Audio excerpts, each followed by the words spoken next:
శివశంకర్ గారు. వాసుదేవన్ గారు good morning అండి. చర్చలో పాల్గొంటున్నటువంటి పెద్దలకి 99 ప్రేక్షకులందరికీ కూడా వెరీ గుడ్. యాక్చువల్గా ఆంధ్రప్రదేశ్లో ప్రస్తుత పరిస్థితులు మనం గమనించినట్లయితే రాజకీయాలు రేపు ఎల్లుండో ఎలక్షన్స్ ఉన్నాయా అన్నట్టు ఉంది ప్రతిపక్ష పార్టీ తాలూకా ధోరణి.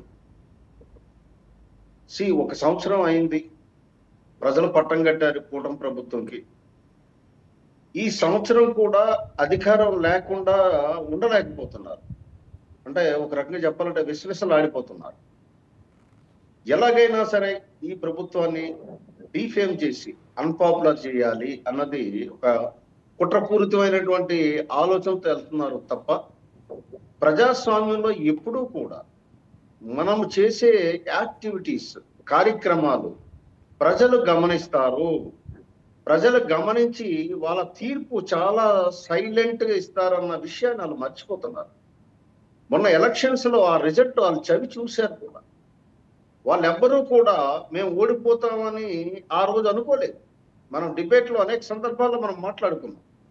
175 వస్తాయి, 160 వస్తాయి, 165 వస్తాయి అని మాట్లాడారు అందరూ కూడా. తప్పు కాదు, వాళ్ళ అంచనాలు ఆ రకంగా ఉంది. కానీ ప్రజా తీర్పు ఎలాగో వచ్చింది అంటే దానికి అర్థమేమిటి?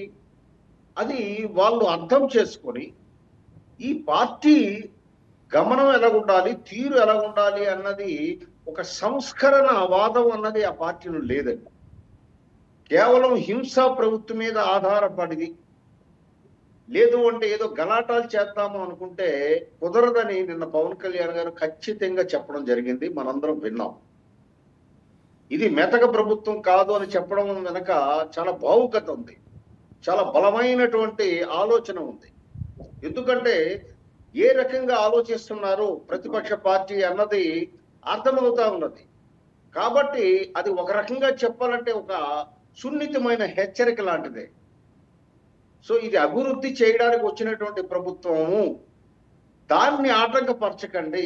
యాక్చువల్గా ఏమిటి అని అంటే తమిళనాడు కంటే మనము అంత విరోధం ఉన్న పార్టీలు కాదు కదండి వాసుదేవన్ గారు.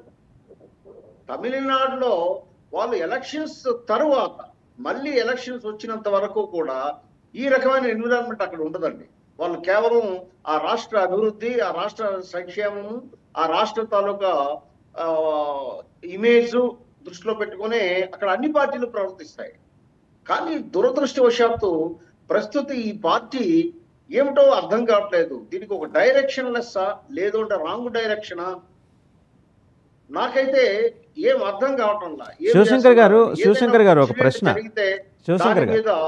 శివశంకర్ గారు ఒక ప్రశ్న. ఇప్పుడు డిప్యూటీ సీఎం గారు చెప్పారు, డిప్యూటీ సీఎం గారు చెప్పారు, హోమ్ మినిస్టర్ గారు చెప్పారు అండి.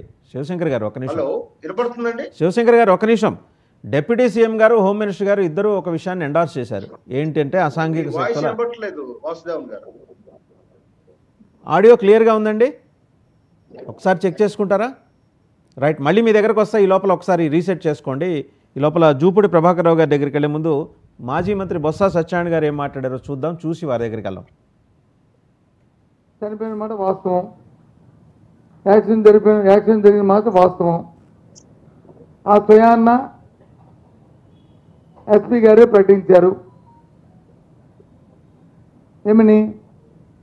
ఒక కాన్వాయ్లో మాజీ ముఖ్యమంత్రి గారు కాన్వాయ్లో